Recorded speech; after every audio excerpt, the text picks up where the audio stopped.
काम के नाम पे वोटें जाती हैं, पर काम किसी भी पार्टी ने कोई नहीं किया।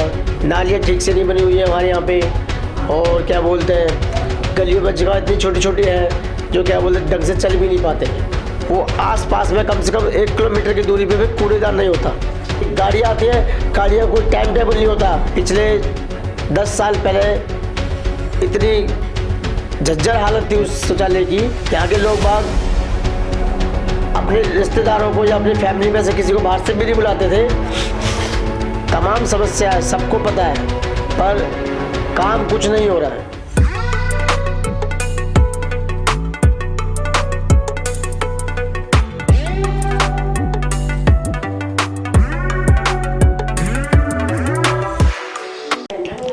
नमस्कार साथियों, आज आपका स्वागत है हमारे इस कार्यक्रम नेता बोले जनता तोले में, जहां पे आज हम पहुंचे हैं मॉडल टाउन दिल्ली में। यहां पे आज हमारे सामने उपस्थित हैं निर्दलीय उम्मीदवार, इनके बारे में हम विस्तार से जानना चाहेंगे।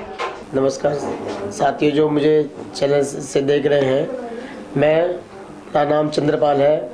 मैं 68 वार्ड मॉडल टाउन से एमसीडी चुनाव लड़ रहा हूँ, और लड़ इसलिए रहा हूँ कि मैं सिगरेट वाले बाग क्लस्टर एरिया में रहता हूँ, और जो कि अच्छी तरह से मुझे पता है कि वहाँ पे लोगों की क्या समस्या है।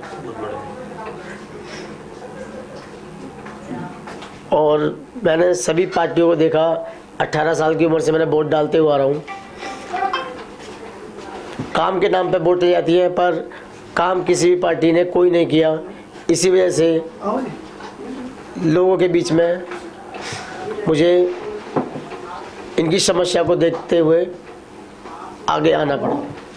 इनकी जो समस्या है, जो इनका दर्द देखता हूँ, और इनकी समस्या जो जेन्युइन है, जो मैं वहाँ रह के देखता हूँ कि किस तरह से लोगों को पानी की समस्या, किस तरह से गलियों की समस्या, किस तरह से सड़कों की समस्या, नालियाँ ठीक से नहीं बनी हुई है हमारे यहाँ पे, और क्या बोलते हैं गलियों में जगह इतनी छोटी छोटी है जो क्या बोलते हैं ढंग से चल भी नहीं पाते हैं।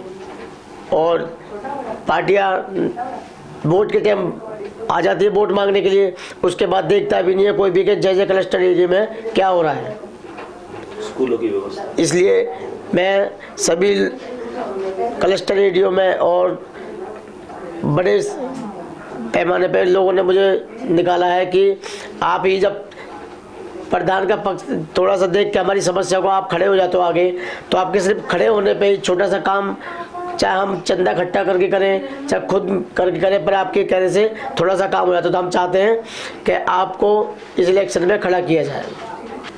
सर, अगर आप निगम पार्षद बन गए तो सबसे पहले आप क्या कार्य करेंगे, बताइए। हम सबसे पहले ये देखना चाहेंगे कि जो कि माता बहनें रोड पे चलती हैं, तो अपने घर से जो कूड़ा लेके जाती हैं, वो आस पास में कम से कम 1 किलोमीटर की दूरी पे भी कूड़ेदान नहीं होता। हम जो देखते हैं, पहले जाते हैं काम करने के लिए, अगल बगल रोड में फेंक जाते हैं, उनकी भी मजबूरी है, क्यों उनको ये नहीं दिखता कि हमें कूड़ा फेंकना कहाँ है। अगर सरकारों ने अगर हमारी ऐसी व्यवस्था की होती तो हमारे को बाहर रास्ते में रोड पे फेंकने की समस्या नहीं होती। और ये लोग कहते हैं कि गाड़ियाँ आती हैं, गाड़ियाँ कोई टाइम टेबल नहीं होता कि कब किस टाइम आएगी, कब टाइम नहीं आएगी। जब आएगी जब हम लोगों के बीच में जो व्यक्ति काम करने जाने वाला है, जब काम करने चला जाता है, उसके बाद गाड़ी आती है। सबसे ज़्यादा जो हमारे मोहल्ले में शौचालय की समस्या है, अभी पिछले 10 साल पहले इतनी झज्जर हालत थी उस शौचालय की कि यहाँ के लोग बाग अपने रिश्तेदारों को या अपनी फैमिली में से किसी को बाहर से भी नहीं बुलाते थे कि यहाँ पे आने के बाद हम अपने रिश्तेदार को या अपने परिवार के साथ कैसे भेजें। तो इसलिए मुझे उतरना पड़ा, क्योंकि मैं यहाँ की समस्या देखता हूँ, मैं रह रहा हूँ, मुझे पता है कि यहाँ का दुख दर्द क्या है। और हमारे वहाँ शौचालय जब 10 साल में एक बार रिपेयर हो जाता है, तब 10 साल चलता है। और इन लोगों की काम के करने के तरीके कागज़ों में, फाइलों में सब होते हैं, पर सड़कों पे, रोड पे कोई काम नहीं होता। जो PWD का नाला है क्लस्टर एरिया के अंदर रोड पे सारा ब्लॉक होता है, उसकी ब्लॉकिंग के कारण सारा पानी रोड पे, क्लस्टर में, पार्कों में भर जाता है। सर, जो आपकी निगम पार्षद है वो कौन है? यहाँ की पूर्व निगम पार्षद सीमा गुप्ता। और एमएलए कौन है? एमएलए है जी यहाँ का अखिलेशपति त्रिपाठी।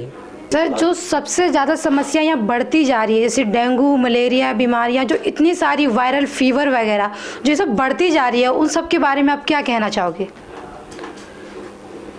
मैं ये कहना चाहूँगा कि आपके चैनल के माध्यम से जो हमें देख रहे हैं, तमाम समस्या सबको पता है, पर काम कुछ नहीं हो रहा है। सरकारें आती हैं, वोट मांगने चली जाती हैं, उसके बाद कितना भी रोटते रहो, चिल्लाते रहो, कोई सुनने वाला नहीं है। इसलिए हम लोगों ने क्लस्टर एरिया के अंदर से अपना ही व्यक्ति चुना है कि हारे चाहे जीते, हम तो घर में घुस के इसको पकड़ लेंगे तो यही रहता है। एमएलए के पास जाओ, निगम पार्षद के पास जाओ, बाहर से ही भगा देते कि है ही नहीं। होने के बाद भी अगर कोई व्यक्ति बोलता है कि जब हमारा काम कर दो, क्लस्टर एरिया के अंदर सरकारें आपस में एक दूसरे को लड़वाती हैं, चंद पैसों की खातिर या पौवों के खातिर हम लोगों को गुमराह किया जाता है। उसके चक्कर में हमारे बच्चों का भी भविष्य खराब हो रहा है और ना ही हम लोगों को कोई केयर करने वाला है। देखिए, सबसे बड़ी समस्या है, एक हमारे जयदे क्लस्टर एरिया के अंदर सबसे बड़ी समस्या है टॉयलेट की व्यवस्था खराब है। अगर मैं निगम पार्षद बनता हूं तो सबसे पहले काम निगम पार्षद बनते ही 15 दिन के अंदर साफ सफाई पे ध्यान रखवाया जाएगा। और जो हमारे से पहले पार्टियों ने सिर्फ वोट के टाइम ही क्लस्टर एरिया पे आते हैं कि वोट दीजिए वोट दीजिए, वोट के बाद ना ही झुग्गियों पूछते हैं किधर है, ना ही देखते हैं कैसे रहते हैं ये लोग। मैं क्लस्टर में रह रहा हूँ, मुझे एक एक चीज़ पे, क्या वो टॉयलेट की समस्या हो, चाहे वो नाली की समस्या हो, चाहे घर से कूड़े की समस्या हो, मुझे एक एक चीज़ का रग रग से वाकिफ़ हूँ। चाहे वो गरीब की समस्या हो, चाहे अमीर की समस्या, तो सभी की है। चाहे वो रोड पे पार्किंग की समस्या ले लीजिए, चाहे कोई रोड पे चलते हुए खुले जानवरों की समस्या ले लीजिए, कुत्ते घूमते हैं एकदम से रोड हादसे हो जाते हैं, अगर उनको बैरियर रोड के सही होती तो वो भी क्रॉसिंग में होता है, उसके चक्कर में एक्सीडेंट होते हैं, बच्चे क्या बोलते हैं दूसरे पे गिर जाते हैं। देखिए, आपके माध्यम से मुझे जो जितने भी लोग देख रहे हैं, समस्या तो सभी की है, चाहे वो कोई गरीब हो, चाहे वो अमीर हो, चाहे किसी को छोटी समस्या हो, बड़ी समस्या हो, समस्या तो हर तरह की है। बस समझने वाला होना चाहिए कि समस्या का समाधान कैसे हो। समस्या का समाधान यहाँ के पार्टियों के बंदों पे जा जा के थक गए हैं, इसलिए कोई सुनवाई नहीं होती। सोचते चलो जैसा हो रहा है होने दीजिए। देखिए, मैं निगम पार्षद बनता हूँ तो सबसे पहले चाहे वो रेडी की समस्या है, दुकान की समस्या है, पटरी की समस्या है, रिक्शे की पार्किंग की समस्या है, जो भी है, मैं यहाँ पर रहते हुए सबसे पहले इस समस्या पे ही काम करना चाहूँगा। क्यों? क्योंकि मैं जिस 18 साल से रह रहा हूँ, आज 40 साल हो गए, मैं समस्या ही देखते हुए आया हूँ। मैं सारी समस्या को समझता हूँ। क्यों? क्योंकि मैंने क्लस्टर एरिया में देखा है कि जो जो समस्या, चाहे रेडी की हो, चाहे पटरी की हो, चाहे दुकान की हो, चाहे मकान की हो, हम इन सभी समस्याओं पे काम करेंगे। जो एमसीडी ने भ्रष्टाचार कर रखा है, इसको हमें ख़त्म करना है, पार्टियों को निकाल के बाहर करना है। जो सिर्फ वोटों के टाइम पे ही हमें यूज करा जाता है, उसके बाद हमें कोई देखने वाला नहीं है। आपने मेरी आवाज़ जनता तक पहुंचाई, मैं आपका बहुत बहुत दिल से धन्यवाद करता हूं। बहुत बहुत शुक्रिया सर, आप हमारे इस चैनल के माध्यम से अपनी बातें जनता तक पहुंचा पाए, इसके लिए हम बहुत बहुत तहे दिल से आपका धन्यवाद करते हैं। Thank you.